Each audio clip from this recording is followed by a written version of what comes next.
Good evening, sir. Jagannath, sir, good evening. Good evening. Good evening, sir. Welcome, sir. Welcome, sir. You able to hear me, right? Yeah, we are able to hear. You can test your PPT, sir. You can test it. The rights are given to you. Okay. We shall start exactly at 5:35, sir. People are joining. 5:35 will start, sir. You can, meanwhile, you can check your PPTs and all. Okay. I'm just share. Okay. Yeah. Are you able to see the screen now? Yeah, it's coming. Make it full screen, sir. Now in PPT mode, why don't you make it full screen? Okay. Yes, sir. It's okay, sir. Okay. You can unshare it again. You can share it, sir. Yeah.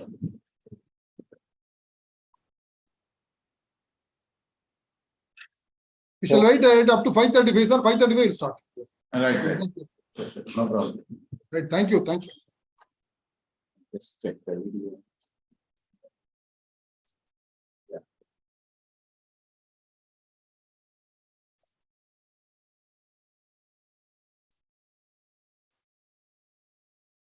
Oh, super. It's great, Dylan.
Good evening, Mr. Jagan, sir.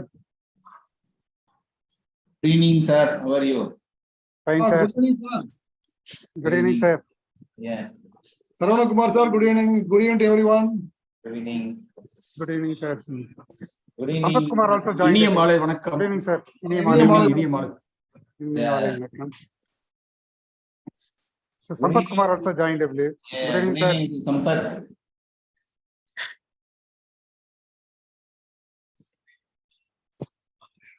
Mute ல இருக்காரு. Mute-ல. Hello. Sampath, me, myself, and Subramanian sir, we're all from ICIM alumni. Yeah.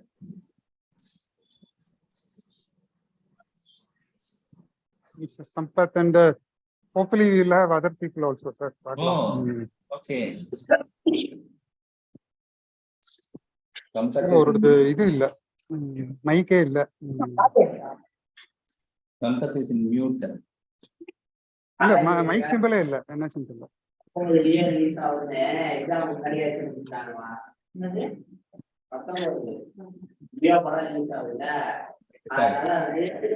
First வந்து 18, 19, 20 3 நாள் exam முடிச்சு 22 leave விட்டலாம் அப்படின்னு தான் எடுத்துட்டாங்க. அப்புறம் பார்த்தா 19 Rajesh, could you please mute Mr. Divakar? Rajesh.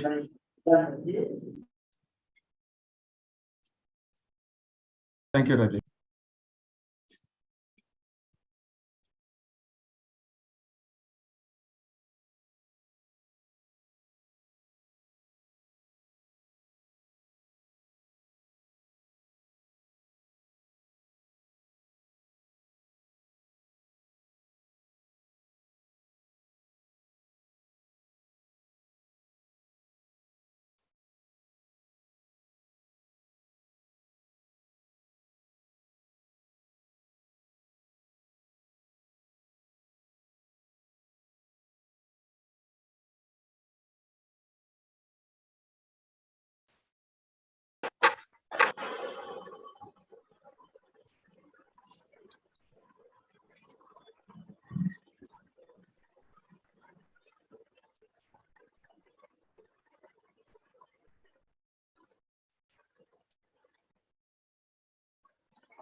First of all,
Good evening, all of you. It is 5:32 now. I think we could start.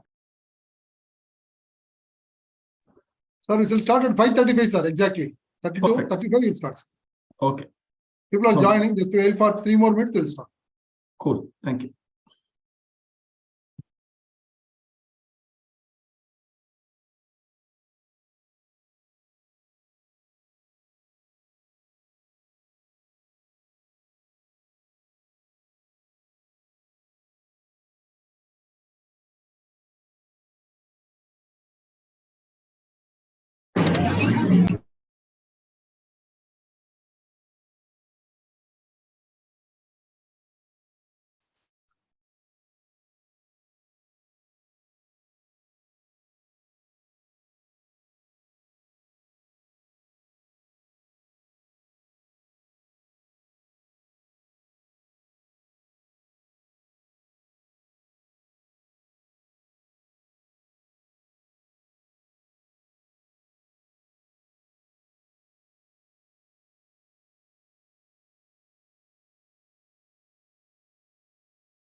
Yes,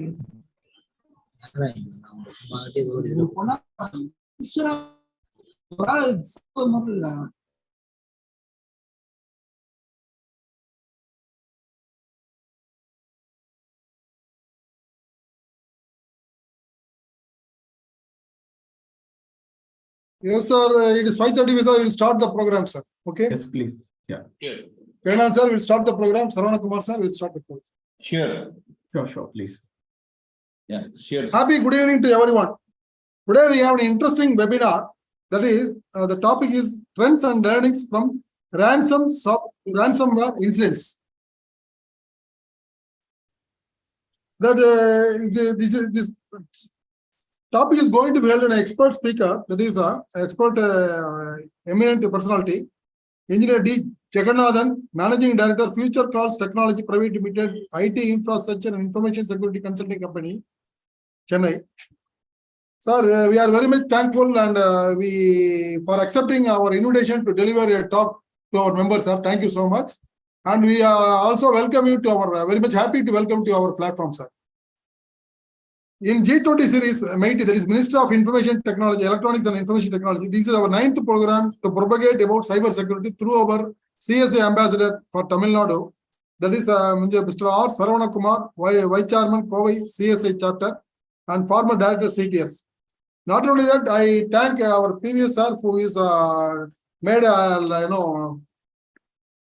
today's speaker. That he has only behind the scene to bring today's speaker to our platform. Thank you, sir. Thank you, previous sir. And today's program is organized by Institute of Engineers, Tiruchirappalli Local Center, and Computer Society of India, and in association with the G20, that MIT, Minister of Electronics and Information Technology, Government of India, Safety and Quality Forum, IEI, New Delhi, the Indian Institute of Welding, Tiruchirappalli branch, the Indian Institute of Metals, Tiruchirappalli chapter, Indian Institute of Industrial Engineering, Tiruchirappalli chapter, Indian Society for Non-District Testing, Tiruchirappalli chapter, Indian Institute of Plant Engineers, Tiruchirappalli chapter, Indian Welding Society, Southern Zone, and Kumari Area Welfare. These are all institutions joined along with us. And it is all housed in BHL campus. So with this brief introduction, I call upon PVS sir. PVS sir, are you there? PVS sir? Yes, sir. So I welcome all the speaker and other gatherings, dignitaries all over India. Now over to Mr. Saravana Kumar for introducing the speaker to the audience. Over to Mr. Saravana Kumar sir. Thank you. Good evening, all of you. Good evening, sir. Iniya Malai Vanakkam. Before actually introducing our speaker, I would like to share the importance and significance of this particular session, which is being conducted based on the request from MIT, or Ministry of Electronics and Information Technology, for creating awareness as part of the Stay Safe Online campaign. As part of the partnership between Computer Society of India and Ministry of Electronics and Information Technology in propagating G20 related activities, CSI, or Computer Society of India, is actively participating and disseminating the theme of Stay Safe Online through social media handles, websites, and by conducting online and offline awareness programs. As we increasingly rely on technology for our personal and professional needs, it is imperative that we equip ourselves with the know-how to effectively safeguard against cyber threats. Now, it gives me great pleasure to introduce our esteemed speaker for today's session, Mr. T. Jagannathan. Mr. Jagannathan is a distinguished individual with a remarkable educational background, including his schooling at a government municipal higher secondary school, Kadalur, until his achievement as a gold medalist in engineering at Annamalai University. He has also completed a business administration diploma. With a rich professional experience spanning 34 years, Mr. Jagannathan has held key leadership positions in technology infrastructure management. He is the founder and managing director of Future Calls Technology Private Limited, a company specializing in IT infrastructure and information security consulting. Under his visionary leadership, Future Calls has been honored as one of the top 100 system integration companies for 4 consecutive years, 2017, 18, 19, and 22. Mr. Jagannathan is a seasoned information security consultant, information security advisor, and a network architect as well. He holds an exemplar global certification as an ISMS auditor. ISMS stands for Information Security Management Systems Auditor, and is an accredited panel auditor for ISO and IEC 27001, which is the global standard for information security management. Furthermore, he is an exemplar global qualified assessor and a certified trainer for ISO IEC 27001. Mr. Jagannathan is also an expert in HIPAA assessments, consulting, and auditing, with a successful track record of implementing ISO IEC 27001 certifications for multiple companies. Additionally, he has played a pivotal role in establishing SOCs, which stands for Security Operations Centers. So he has played an important role in establishing security operations centers, which are very much essential for real-time monitoring and addressing cybersecurity events. In addition to his professional achievements, Mr. Jagannathan has been actively involved in the IT community. He has served as a past president, secretary, and treasurer for the Chennai chapter of CIO Club, a non-profit association of IT heads, for 4 consecutive terms. Mr. Jagannathan is also an accomplished author. He has published 3 books. One is Management Immemorial, Learnings from Literature. And the second one is Grandma in the Boardroom. And the third one is COVID 2121, all of which have received widespread acclaim. Furthermore, he shares his expertise through thought leadership articles published weekly on LinkedIn under the title Monday Musings Season 2 for the past 1 year. Today, based on the trends and learnings from real-life ransomware incidents, Mr. Jagannathan will guide us on how to effectively protect ourselves and our information in this ever-evolving digital landscape. Ladies and gentlemen, please join me in extending a warm welcome to Mr. Jagannathan, who will share his invaluable insights with us today. Without further ado, over to you, Mr. Jagannathan. Thank you. Thank you, Mr. Selvaraj. Thank you, Mr. Saravanakandan and Computer Society of India and engineering team.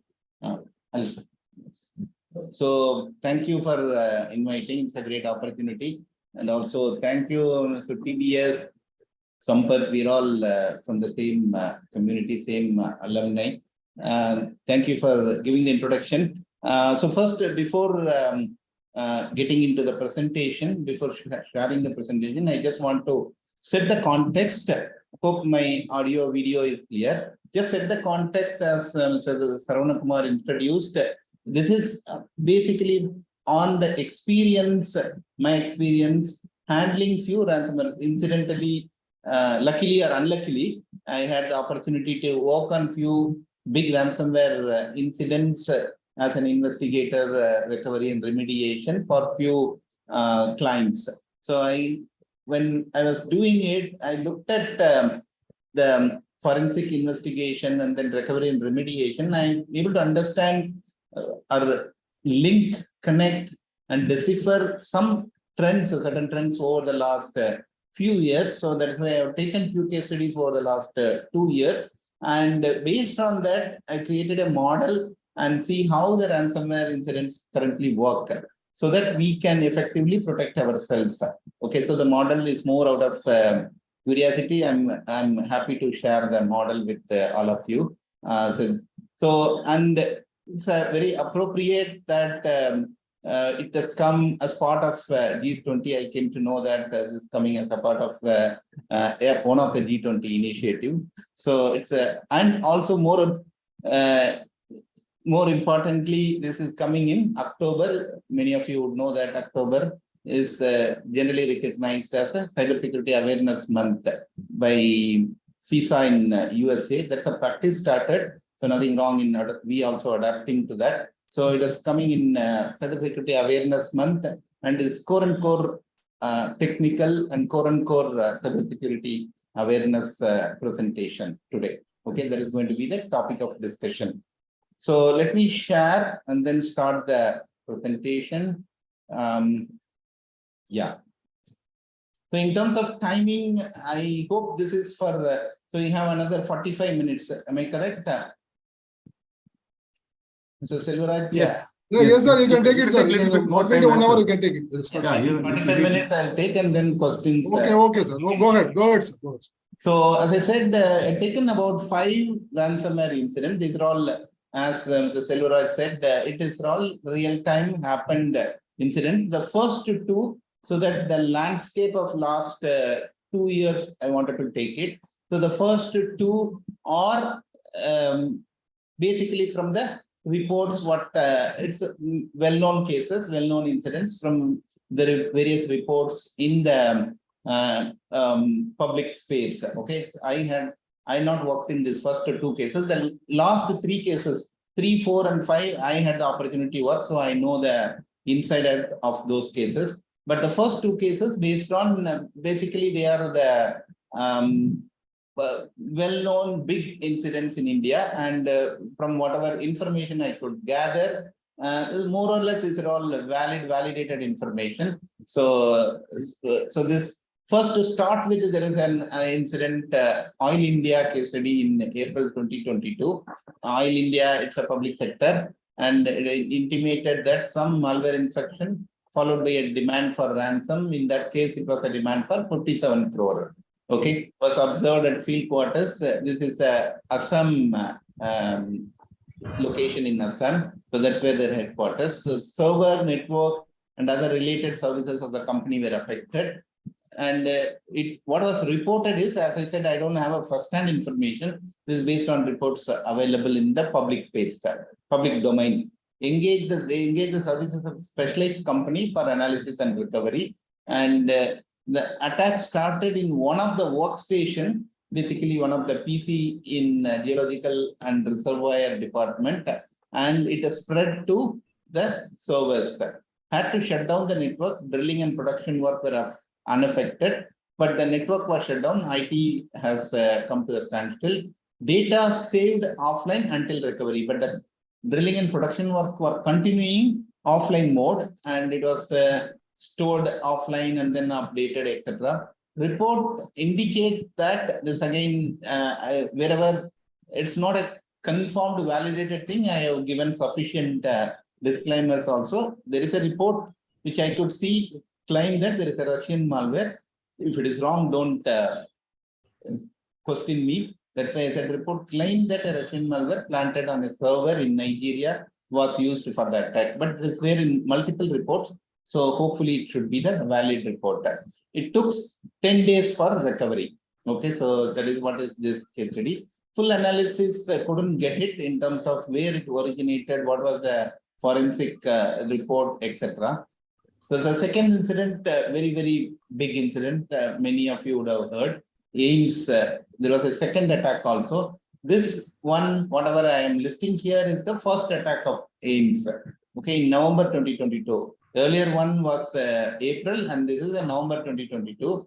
1.3 terabyte of data was encrypted in the ransomware attack. Okay, it happened in AIMS, New Delhi. Okay, NIC and CERTIN were involved in this from the day one. They were involved, both NIC and NAC and CERTIN. Okay, of 100 servers, 5 physical servers were infiltrated, meaning 5 servers were encrypted. Okay, out of 100 physical servers. Ransom amount was 200 crores. The earlier case, it was 57 crore. Now it has become 200 crore. Okay, that is what is, but not confirmed. It is based on some public domain information I'm able to gather. Okay, so I am not spoken to anybody from CERTIN or from AIMS, so I don't claim that it's a first-hand information. The manner in which the network was architected was not done by professionals, but by yes, sir. Yeah, sorry, was it any question? Okay, but by a team of doctors.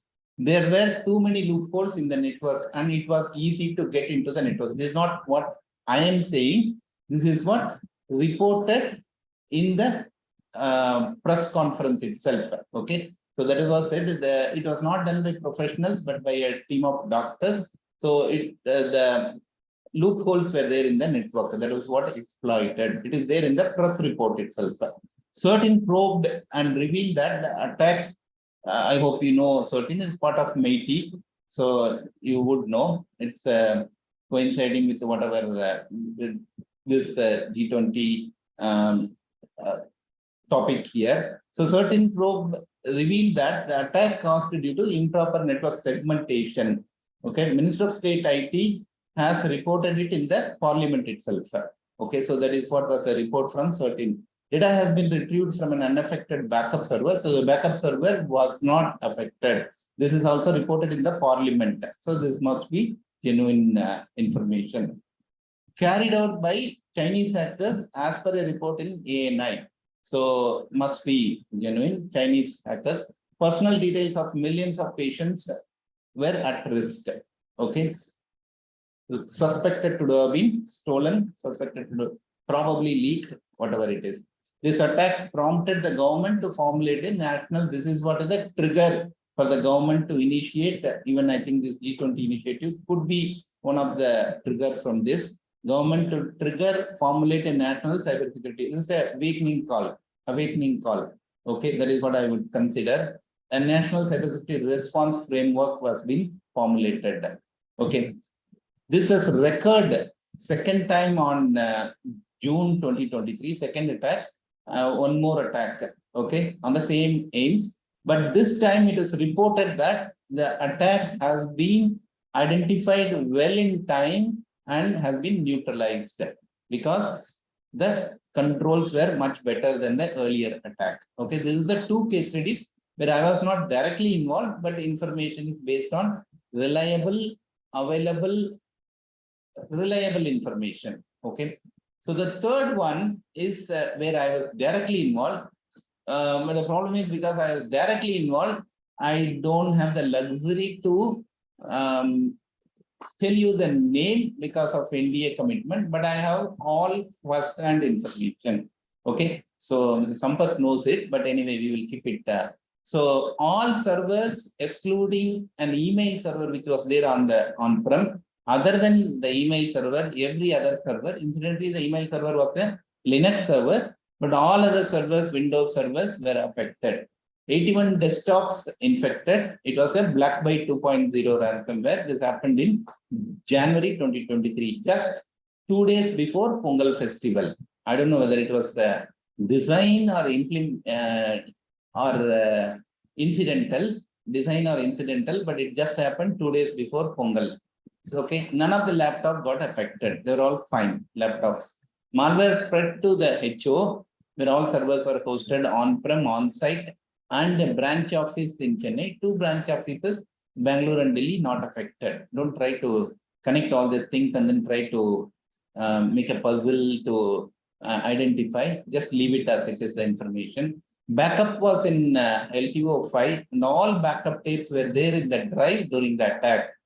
Have apparently been erased. That is what, because backups could not be retrieved.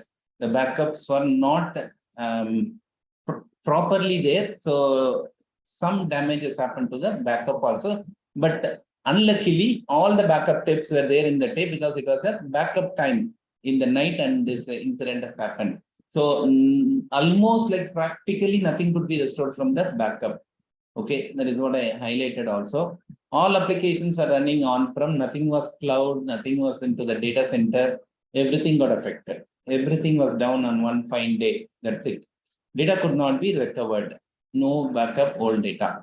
Both primary domain controller and additional domain controller, Active Directory, they were on the on-prem at the same site. Okay, and whether what do you call it, appreciate it or not appreciate it, that is what is the thing. Both got affected and to be completely rebuilt.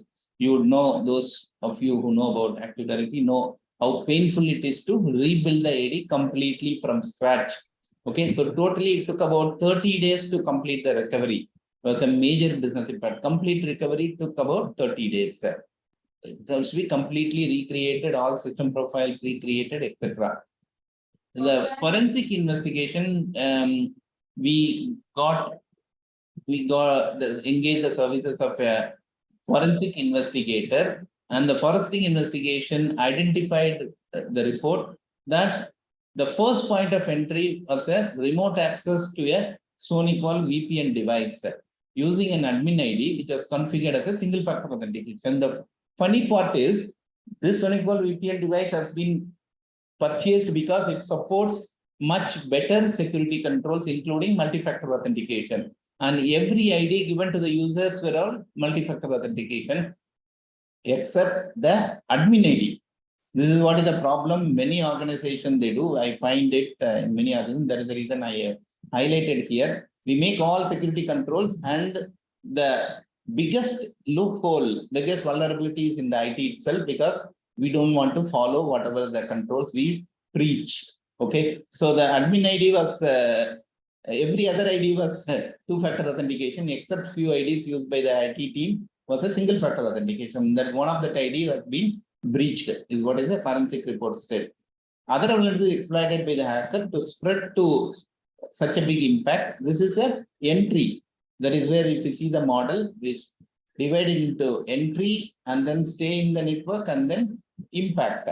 Okay, so the spread to all the servers is also big impact in this case.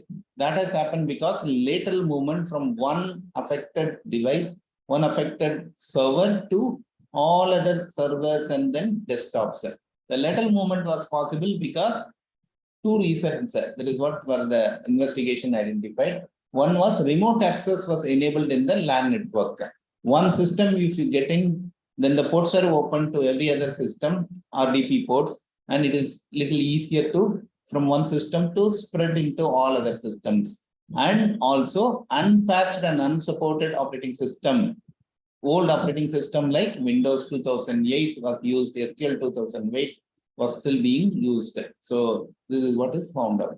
13 sent a show cause notice.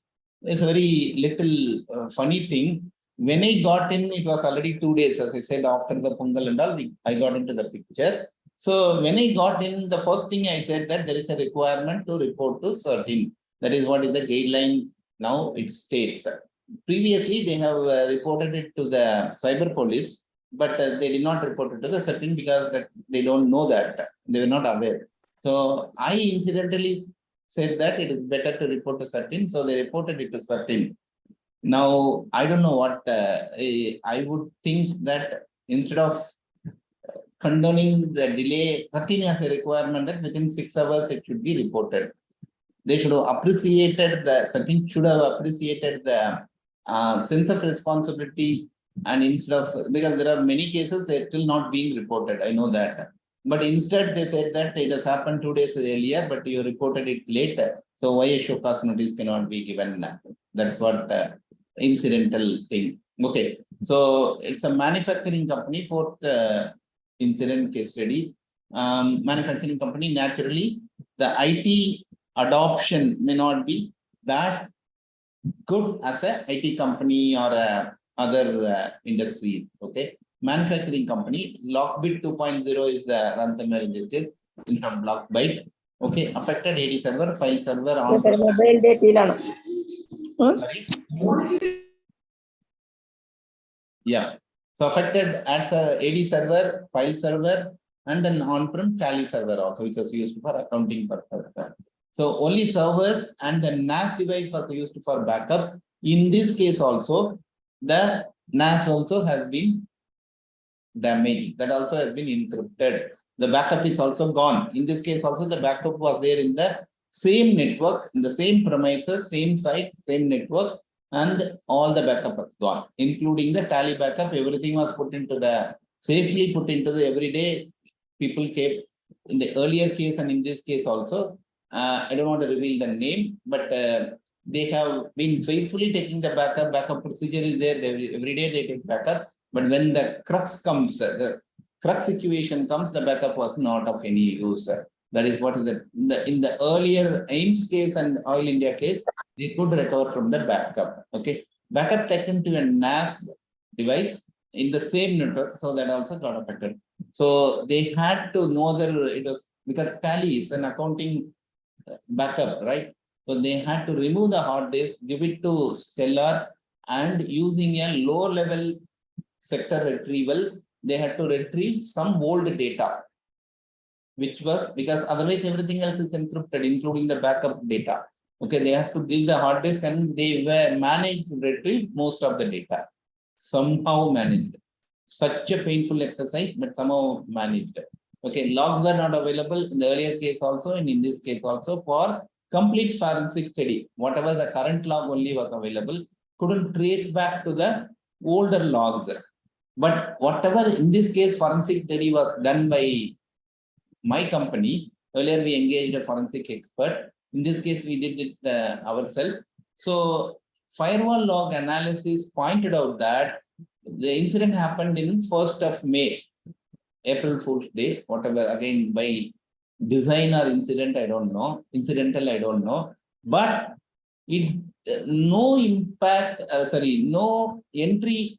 The first point of trigger did not happen neither on May 1st, nor on, on May 1st, not on April 1st, May 1st or 30th April, 29th April, we tried to retrace it for 2-3 days.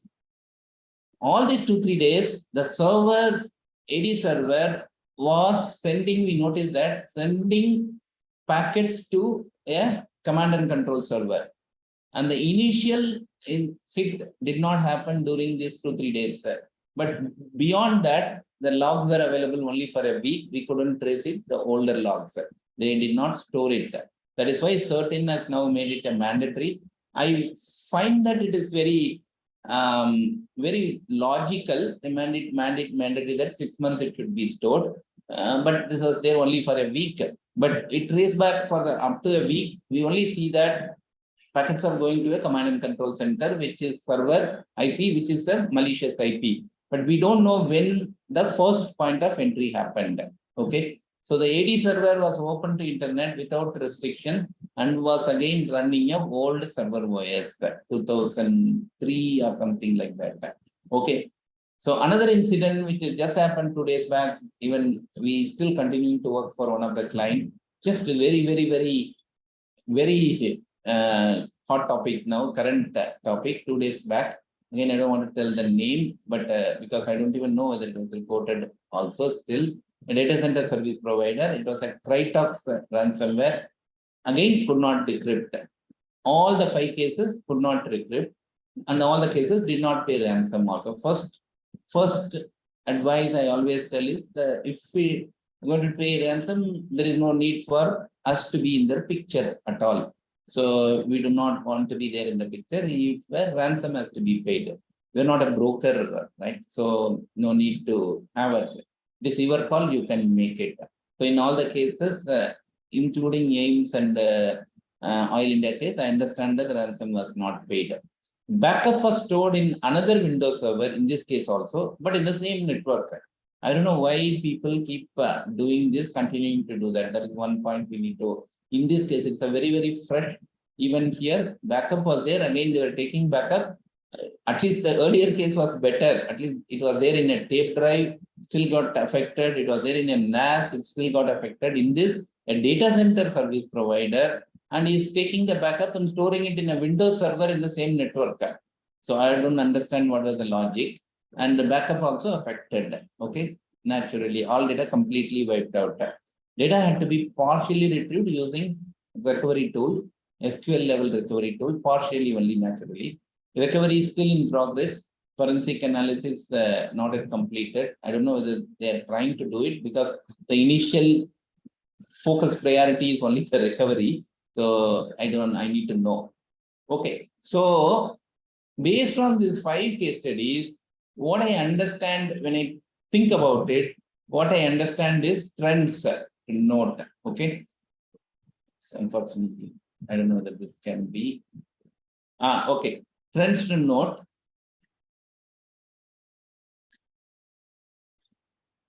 And 1 minute. It's not moving. Okay, so most of the recent ransomware attacks use advanced encryption. Now you can practically say that is what we see as a client, because always, even now in this case, current case also, first question people come to me is saying that, come to us saying that is it possible data is lost, is it possible to decrypt, etc. Of course, the only way to decrypt is pay the ransom and get the key right royally. Okay, which is not in any way advisable. Otherwise, it can take like almost impossible to do decryption. There are no decryption keys are available. It's become so strong and it is almost next to impossible to get the decryption. So that is one trend you can practically you can say. And the other one I'm seeing in even in AIMS case, it was reported that, I don't know, again, I did not include it in the slide because it was not a verified information. It was reported that the incident was the first point of entry happened almost 150 days before the incident. Okay, in all the cases, one thing I see is common thread is that it's not on that particular day the impact or the whole starting point is not on that particular day where the impact is perceived, otherwise the impact is seen. Okay, it is only that the impact was shown to you on one particular day, but the hackers were there in the network for a quite longer time. We don't know how long. In two cases, we couldn't even trace back because logs were not available. But in AIMS, I was told that it was there some 150 days or something like that. Okay. Lateral movement was the one big thing in almost all the cases. If the lateral movement is not there in the network, if the remote access are blocked and properly networks are segmented, remote access blocked between in the network, then the impact would have been much less. The impact was large because in all these cases, including the backup is also gone because the lateral movement was enabled and it allowed the hacker to impact and encrypt multiple systems in the network. Okay. But many systems will get affected because of lateral movement. Affects backup as well. In many cases, even the tape backup, they are able to now affect it. Okay. Now, trend is triple strike strategy. The earlier, it is only encryption and the ransom demand. If you pay the ransom demand, they right royally give the key, nothing, everything is closed, right royally give the key. But now, apart from encryption, I can show you one notice screen also, ransom notice, ransom demand. They also say invariably in all the ransomware, they say that your data has been encrypted, you have to pay if you want the data. If you do not pay, we have already data exfiltrated. We have taken your data, we will leak the data. Okay. In some cases, it is also reported that it is a double extraction. They also demand saying that you pay the ransom. If you don't pay the ransom, we will leak the data. So double extraction, what is called the strike strategy. Okay. Then now this is hiding the thing. Okay. Repeat attacks noticed in AIMS, and also there was one hotel chain also was saying that the same site it was attacked 3 times. So unless all the vulnerabilities are remediated, identified, it is not sufficient just to recover. Oh, everything has become, data has come, we have somehow recovered. That is not sufficient. Okay, it is repeated. Okay, so that is what is unless. So based on that, I looked at ransomware model where we are happy to share it with the group. I looked into 3 aspects. As I said, entry, the first point of entry. Some loophole, some vulnerability, some weakness through which the attacker, ransomware attackers enter. And they do a social, they wait and watch, they collect enough information and do an attack on a particular day. Now, in terms of impact, after the attack, then how the impact is done, that is the third aspect. So in these 3 aspects, what are the method they use to entry? Mostly the biggest source of weakness is the email threats, phishing, spoofing, send some malicious email, send some attachment. If the network is not so strong, phishing awareness is not so strong. In many cases, that starts from a phishing attack. Okay, simple email, that is where the source of ransomware. Otherwise, password compromise, like your case study 4, I said, password compromise, weak password, or single factor authentication. So people able to do a brute force attack and compromise the password and login where the remote access was enabled. Okay. Or the third method is network endpoint vulnerabilities, including open WAN to LAN access where it is not required. If you open the internet to local LAN access without restricting the ports. Then every port is open for that particular IP. People find it out. Take it from me, we can find it out. We do penetration testing. You can find it out in 5 minutes that what all the services are open on that public IP. And once they know, and they can finger, and then they can get what is running on those services, on those IPs, public IPs, what is running, and they can get the necessary, their arm tactics to attack that particular device, whichever the device, server or whatever it is. So that is the biggest method. Unsegregated networks, wherever there is a public IP access is given, which also has other devices in the same network, that is what is unsegregated devices, and vulnerable patches or application, they can find out easily from the net. Very easily can be identified. Even if that device is not publicly open, if the device is connecting to the internet, people can find out that that device is an unpatched device. Okay. Malicious web content, if you go to a malicious content and do something with a malicious website or malicious application, then that can be easily. So these are all the entry methods, how you get entry into one particular device in the network. Once that entry is done, they remain there, they stay there, and then do all their homework. What are all the other devices in the network which should be attacked? They find all that information from inside. Little movement is possible. How can you go from one device to multiple devices? How to compromise the Active Directory? How to compromise the antivirus software, etc. They find out and then attack on a particular day. The gap could be even as large as 6 months. Okay, then they can stay remain. If you have enough intelligence that in the network, that is where the EDR systems are now helpful. So enough intelligence, you would be able to identify that somebody is staying inside. Otherwise, it is like some dacoit is hidden in your bureau and you are not even noticing for 6 months. Okay, attack, then they do a lateral movement and privilege escalation. These are the two deadly potent weapons for attack, creating a maximum impact. And impact, encrypt the file, which is earlier. Now the trends, even data exfiltration, meaning copy the data. If it is a personal data, then copy the data and threaten saying that your data will be leaked. Okay, sold, leaked. That is double extraction. Okay. So based on this, I also identified the causes: email threats, phishing, spoofing. What is the vulnerability they use for a brute force attack, password compromise?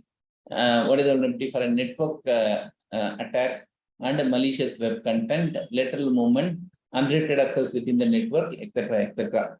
Then we can see how to protect.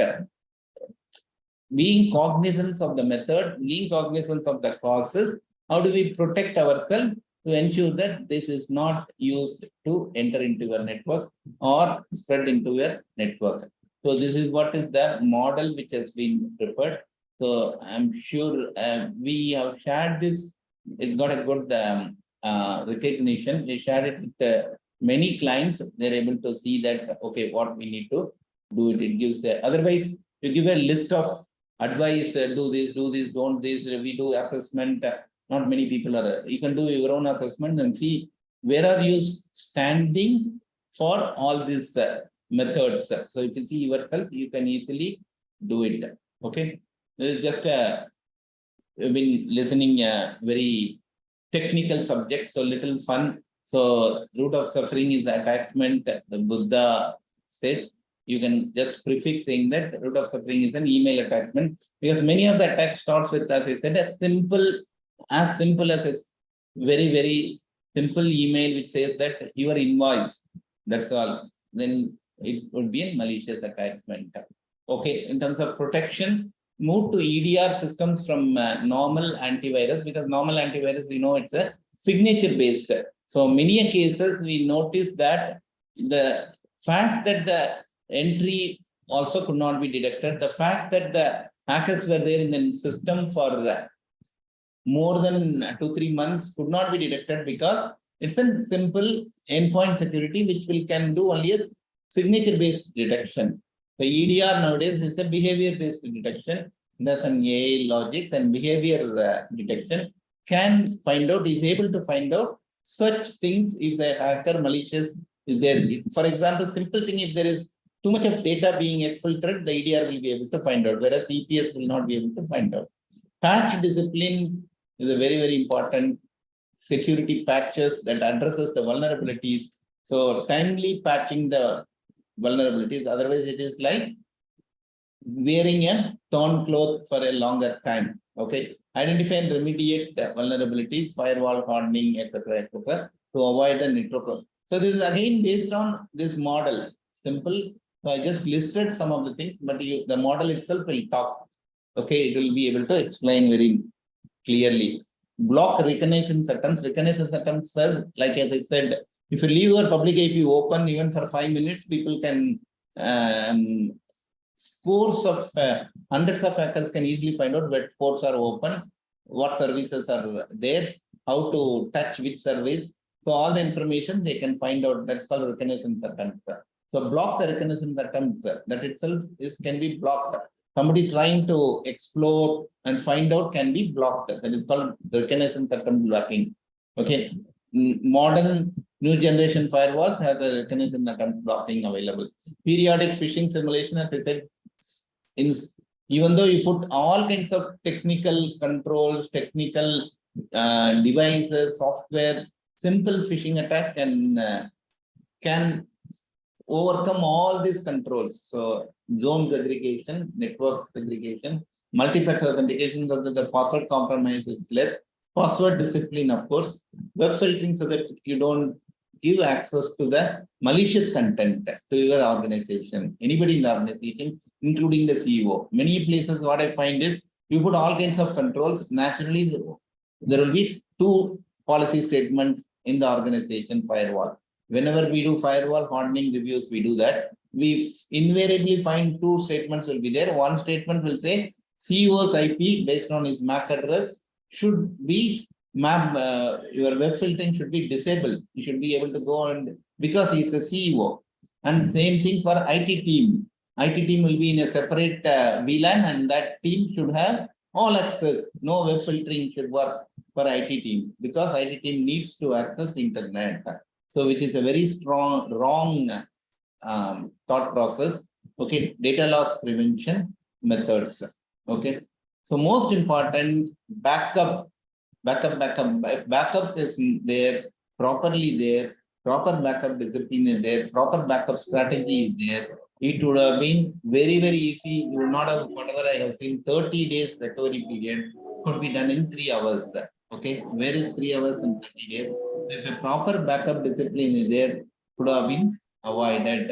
Such a big impact would have been. And having an incident response, this is what we now promote it. Even this your G20 MIT, I don't know what exercise they do. They should promote the incident response plan, incident response preparation should be promoted. Okay, certain the critical infrastructure initiative, there is a NCIIP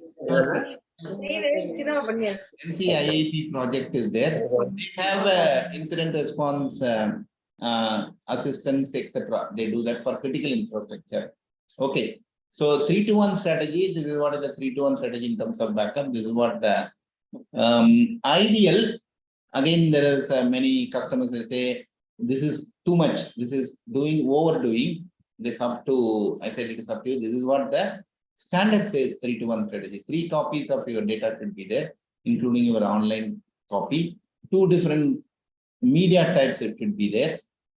Both should not be there in the Windows server. That is like in this case. Okay, 2 different media types, and out of it, 1 should be offsite, not be there in the same. If there is no offsite, can be there in the cloud. Okay, and now there is extension of this. 1 could be offline copy and 0 errors. That is what the 3-to-1 strategy. The incident response plan and simulation, as I mentioned, we help many clients in terms of devising their incident response plan, so that it gives them a structured approach to handle incident. Anytime the incident can come for any organization. That's what I'm.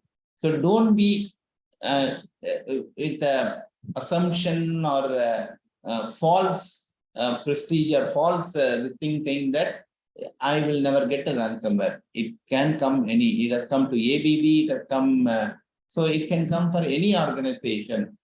However, Fortune 500 company, top 100 company, whatever it is, it can come for any organization. So be ready. That is always better. Be prepared. So in the prepared stages, we do a tabletop simulation, what we call as a tabletop simulation, so that people are aware how to handle it structured in case an incident, rather than when the incident comes, then running around like what I mentioned in case for whom to contact, whether to contact Jagan or someone at the time only desperately find out all the contacts, then do an evaluation. So by the time you lose valuable time, okay, have a preparation and how to identify first. Once it is preparation is more a pre-planning before the incident, identify whether it is an incident, and then once it is identified, containment is the first stage, how to contain it so that it doesn't spread further. Once it is identified,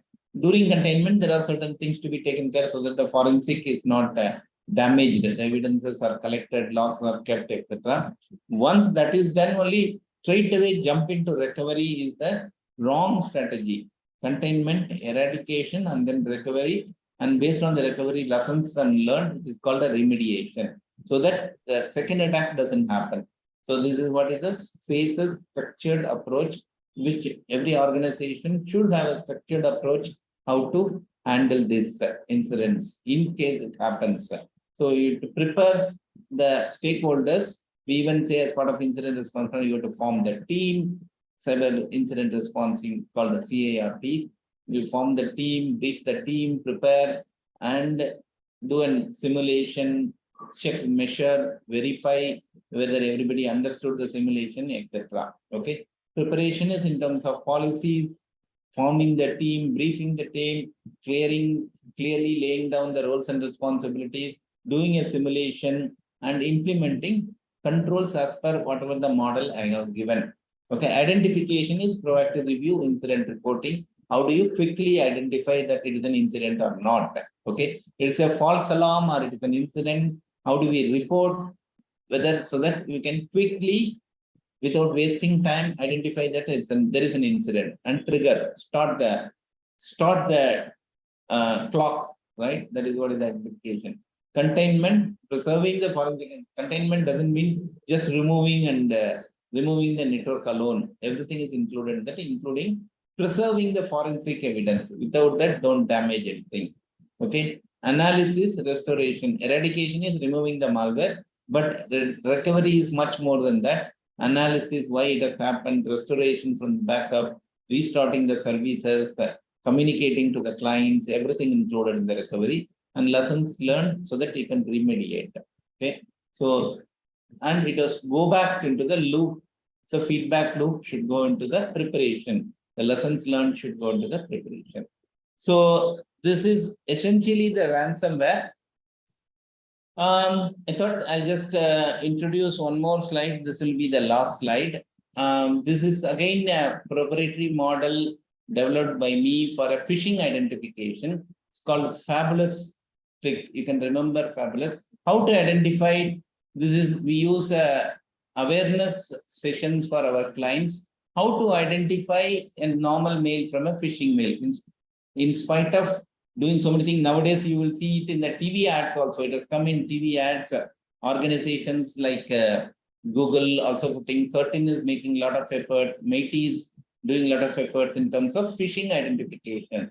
But still, there are many attacks starting from the phishing. So I have developed a simple technique called Fabulous trick. Okay. So just apply the Fabulous trick if you are doubtful that if it is hitting more than one, definitely this is a phishing. You can be sure that it is a phishing. So one is look at the from email address. Don't just go by the name. You know, all of you know, you're all Computer Society of India. So you know that there is no validation between verification between the name and the email ID. Anybody can use any name. I can send a mail saying that Narendra Modi like that. So no validation. Nobody will can identify that. So look at the email and also carefully see the domain name. Okay.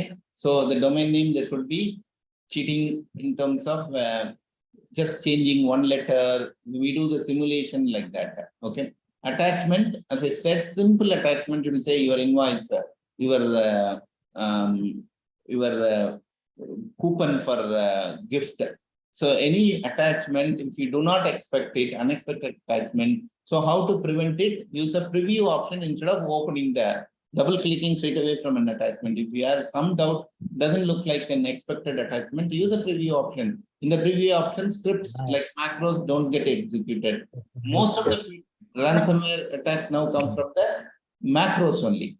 Bulk email, if it is addressed to a group instead of individual name. But again, having said that, even phishing email can come with an individual address, like Dear Jagan also it can come if it is a targeted phishing. But 95% of the phishing are all bulk email. They are sent from a mail merge programs, okay, they are programmed things, so it will be a bulk email, dear sir, dear client, dear, like that, okay, or it won't even be greetings will not be there. If there is a URL inside the mail, be very, very careful. Attachment is one source and URL is another source. From the URL, it may be saying something else, but when you click it, it will go to a wrong site. Okay. Lousy spelling, again, the logic is because that is where the fabulous comes. You can apply this fabulous for when you want to check.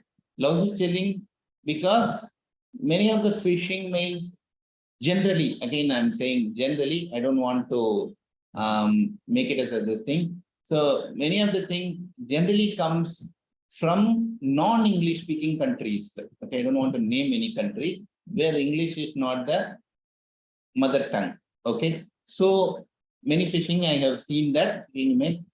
Having said that, it doesn't mean a mail is an email is perfectly royal English. It cannot be a phishing, no such thing. But generally, phishing comes from unsecure website. If it lands on an unsecure website, HTTP, then you can be for sure that it is a phishing. Okay, and then story. See the story. If it is something pertinent story, current story, income tax refund, the due date, your email ID, your bank password got locked. If it is any unbelievable story being wound, then you can be sure that is what is the fabulous thing. So this, again, I'm giving it as a awareness exercise to many clients and in many forums. Use a simple technique, fabulous, so you can be okay. So that finishes my core technical presentation. As Mr. Ramana said, written so far 3 books. The work for the 4th one is just started. So this is a management immemorial. Just take 2 minutes of your time. I'll just brief about this. This is 15 useful management principles explained using Indian classical literature, Ramayana, Mahabharata, Bhagavad Gita, etc., etc. Language is not the major thing. The idea is that Indian classical literature, from their management principles. Then this I co-authored with Sampath, who is also here today. So it's a story of how a struggling IT company has been put on the growth path. It's a story. So the first one is more a theory book. So I, based on the feedback, I wanted to make it as a story. So it's a story, and the story is a grandma, again, Indian classical stories and then literature. 2. And the third one is completely cyber fiction, e-fiction of how things will be after 100 years from now. Okay, after 98 years from now. Okay, so that is what is the cyber fiction, again is story. So these are 3 books written, all are available in Amazon, Flipkart, everything, and available in arthurjagannathan.com website also, if any of you are interested. In the website, there is some 20% discount or something is there. Okay, this is my email contact, my LinkedIn contact.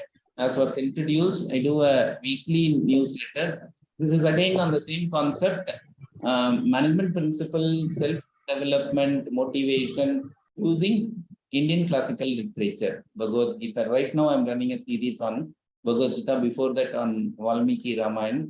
From there, in management, self-development. Okay, so that is there every week. It was told that it is 1 year. The only thing I wanted to say is not 1 year. It is now 230th episode, continuous 230th week. Okay, so that means it is at least 4+ years. Okay, so it is continuing. Not a single Monday comes on every Monday morning. So not a single Monday I miss it. Somehow I try to make it that this has now become a part of my duty discipline. So 230 episodes, that means 4+ years it is continuing. Okay, so this again another little ad. This one ISMS lead implementation course we are planning in Chennai. It's a first time on-site training. If anybody interested, you can also just I take the liberty to take 1 minute time for doing the ad part. Okay, so that's it. Having completed my marketing exercise also.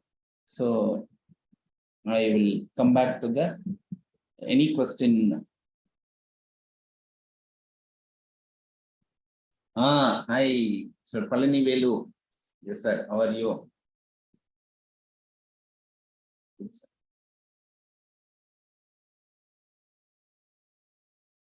Yes, sir. Any question?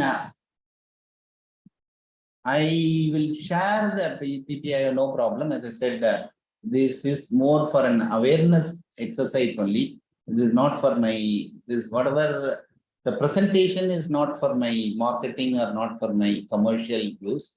Your fabulous trick or the model is open for everyone. I just prepared it. Anybody wants to use it can use it, absolutely no problem. Within your organization, etc. It's more as an awareness exercise.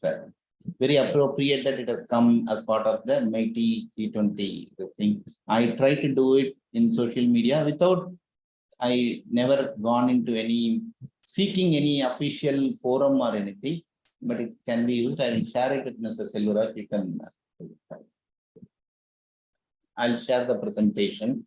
So, yeah. Sir, there are a lot of, thank you, sir. There is an excellent show by you. Really, you some 5 case studies, major case studies, then how to face it and how to remedy actions. So you mentioned. Really, it was an interesting show by you about. Thank you so much. And there are some questions, sir, in the chat box. Okay, sir. Some appreciations and also there is one Mithun asked how will get the cyber security jobs and which certificate are needed. Oh, okay. Cyber security jobs. Okay. One thing I can say that it is on demand because we have one cyber security division. So comparatively, I can say for sure that I'm finding it very difficult to get the good talent on cybersecurity. So definitely it is a demand job.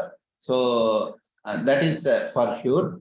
How to get it is, only problem is, at least from my perspective, I know from my company, I think that is what many people, if a developer, people would not mind taking a fresher, doing training and do it.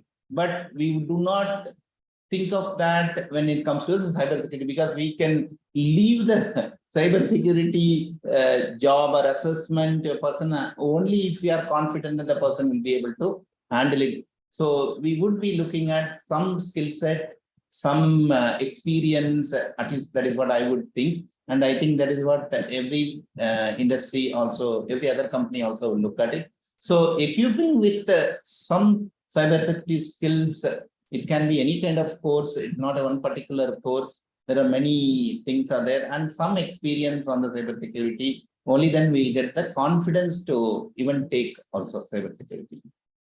That is what I hope that answered the question. There are a lot of appreciations, Pari sir. Mukesh has told the presentation super, sir. And Hariharan Chinnadara has told a very useful presentation. And Dr. Komadi has told very informative and as simple as possible. Dr. Vellala Lerango has told a detailed, useful presentation. Thanks a lot. Okay. Wonderful session by Jeevanandan KS. Pallivalu N is a nice presentation. An excellent overview presentation by on cyber security and prevention techniques by first boss. Okay. Previous sir told. Yeah. Palanivalu is my first boss. Oh, right, sir. Right. Okay, right. Sambat Kumar, thanks for Jagan for talking our book, talking about our book. Yeah. And thank you. Thank you, sir. I think it was a pleasure to join this webinar. And Jagan and me know each other for the last 35 years, Good, sir. Thank you, both sir. in Thank you, IT or even other things. I am also from Trichy, a St. Joseph Oh, you are student. from Trichy. Very good. Yeah, Ah, Srirangam to be precise. Okay. very good, very good, sir. Very good. Thank you, sir. Thank you very much. Right, sir. Welcome, sir. Welcome, sir. Welcome. Thank you. Nice to meet you today. An excellent presentation by Dr. Karupasamy, our past chairman in cyber security ransom incident protection. Dr. Manawalan, I Manawalan Indus, you are a safety expert also appreciated your work. So a lot of appreciation, sir. Thank you so much. Really, it was a Thank very you. good show, sir. Knowledge street on cyber security. Really, you have come with a lot of examples and a lot of case studies and remedies also. Thank you so much. Yeah. And we learned a lot from you. Yeah, yes, sir. In continuing that question, I just saw the question in the chat. Which course is asking? If it is not a core course, still the core courses are very less in cybersecurity. You can always look at things like CEH, of course, very easy to start, or CISSP, or ISACA has certain courses, CISA and stuff like that. There are lots of them are there. You can look at it. Yeah. Right, sir. Good, thank you. Yes, sir. Yes, just two more formalities, sir. Vote of thanks, sir. Next week program announcement. Then we'll wind up the session, sir. Then Okay. E-certificate, the link you will be posting also. After just wait few more minutes, sir. Yeah. And sir, Sarvana Kumar, sir, please, we'll come to the vote of thanks lot. Your summing up anything you want, tell anything, sir. Our Yeah, ambassador. I would like Ambassador, to, Tamil Nadu. Yeah. yeah, I would like to, convey our heartfelt thanks to Mr. Jagannathan for sharing his expertise and insights based on real-time ransomware incidents and practical case studies. His presentations was indeed incredibly informative, and his contributions were invaluable, I should say. As Mr. Jagannathan rightly said, no single measure is foolproof. So we need to have a multi-layered approach, which is very much essential for effective protection. We also need to remember that preventing ransomware attacks requires a combination of technical solutions, employee education, and a proactive cybersecurity strategy. Once again, my heartfelt thanks to you, Mr. Jagannathan. Thank you so much, and we would like to associate with you in future as well. Thank you. Thank you, sir. Yeah, pleasure is mine. Yeah. Sir, Dr. Kevin R. Kumar is there. Dr. Kevin? No, sir. No, sir. Yeah. Please announce the next week's program, sir.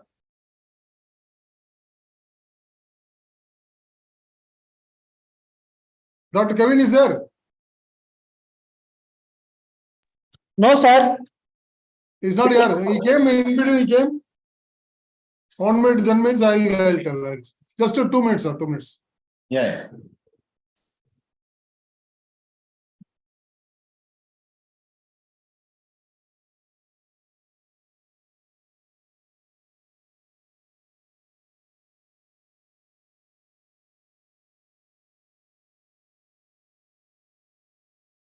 I should also say that I forgot to mention here, it's really marvelous to do this every month. I believe you're doing it every month, right? So it's Yeah, this is actually the 10th month, not the 9th month. This is the 10th month wherein we are driving this particular session for the sake of common man. Earlier, only the educated people were using internet. Right now, that's not the case. Everybody is using internet.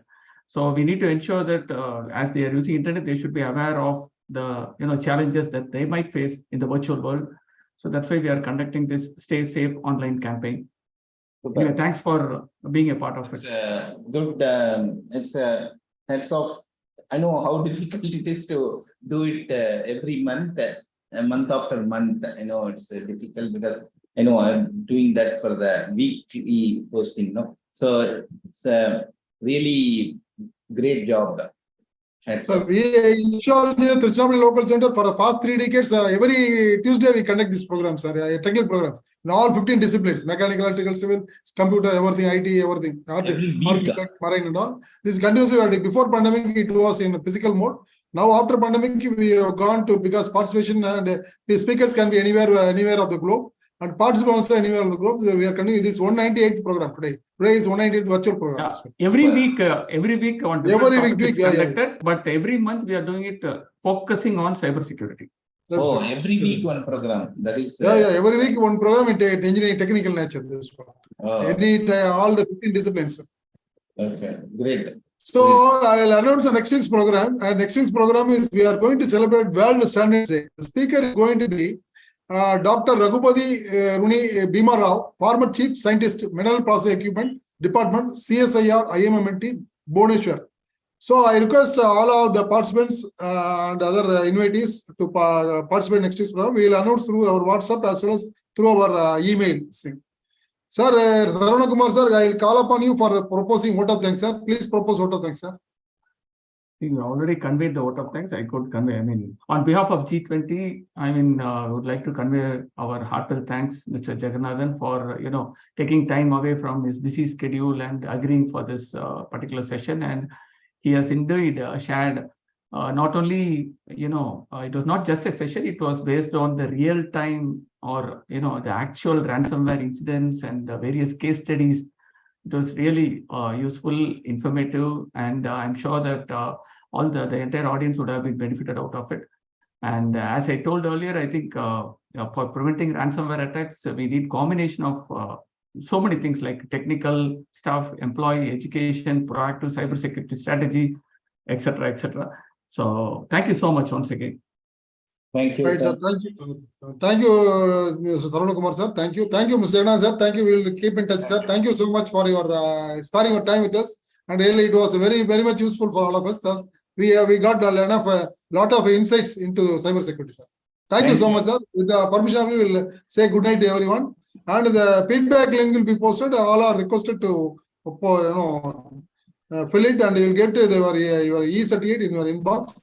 For Jagannathan sir, we will send a separate appreciation certificate to you, sir, for the today's talk. Excellent. I will put it in my social media. Yes, sir. Thank you so much, sir. Nice in talking to you, sir. Nice in having touch with you today. Thank you. Bye. Take care. Thank you, sir.